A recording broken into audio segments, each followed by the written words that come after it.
J'aimerais aborder avec vous ce qu'on appelle la demande de dérogation, l'importance de la demande de dérogation pour votre visa et aussi à quel moment il faut faire la demande de cette demande de dérogation auprès de votre université qui sont concernés.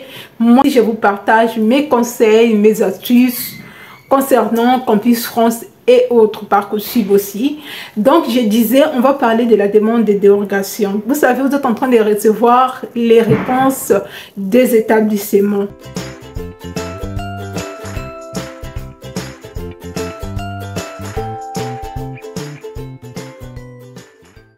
Et normalement, quand vous allez recevoir les réponses des établissements, votre université va vous notifier. Après, vous devez finaliser votre procédure sur Parcoursup.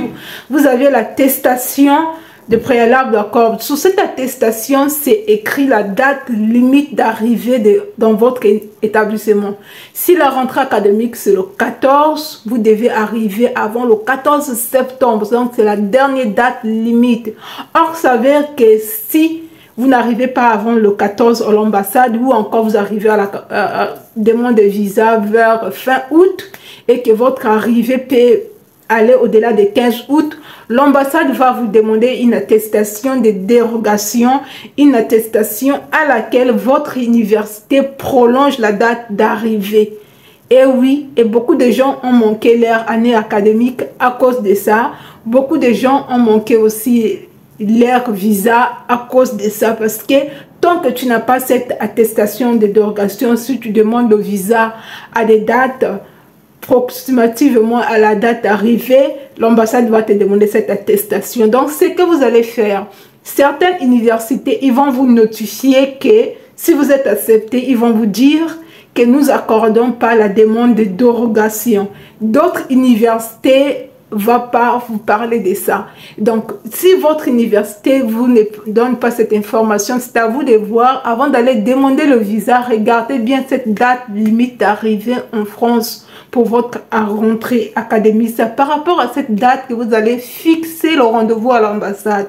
Et ce que vous avez traîné à voir, par exemple, l'attestation d'hébergement, les papiers de votre garant, si vous avez eu du retard, vous pouvez toutefois contacter le service de scolarité ou encore le responsable de votre formation de vous accorder la demande de dérogation de votre arrivée, de bien expliquer que vous avez du retard au niveau de votre rendez-vous à l'ambassade. Est-ce que c'est possible de vous envoyer une attestation de demande de dérogation? Ça peut être une attestation vraiment rédigée ou encore ça peut être par mail. Donc le mail de réponse de votre établissement peut trouver dans le mail pour dire que ok, nous vous accordons jusqu'à telle date d'arrivée. En ce moment, vous allez imprimer ce mail, mettre ça dans votre dossier. Mais certaines universités, ils n'acceptent jamais de vous accorder la demande de dérogation. Et encore d'autres universités vont vous donner cet accord seulement une seule fois, pas deux fois. Parce que moi, j'ai déjà vu des gens qui ont manqué leur rendez-vous à l'ambassade à cause de ça. Ou encore qui ont obtenu déjà la demande de dérogation pour la première fois et la deuxième fois l'université a refusé. J'ai déjà aussi accompagné une de nos amies. Elle avait des problèmes pour le rendez-vous à l'ambassade. Je lui ai demandé tout de suite d'aller demander la demande de dérogation parce que ça, elle était à 3 semaines, donc ça sentait vraiment une coïncidence. C'était juste.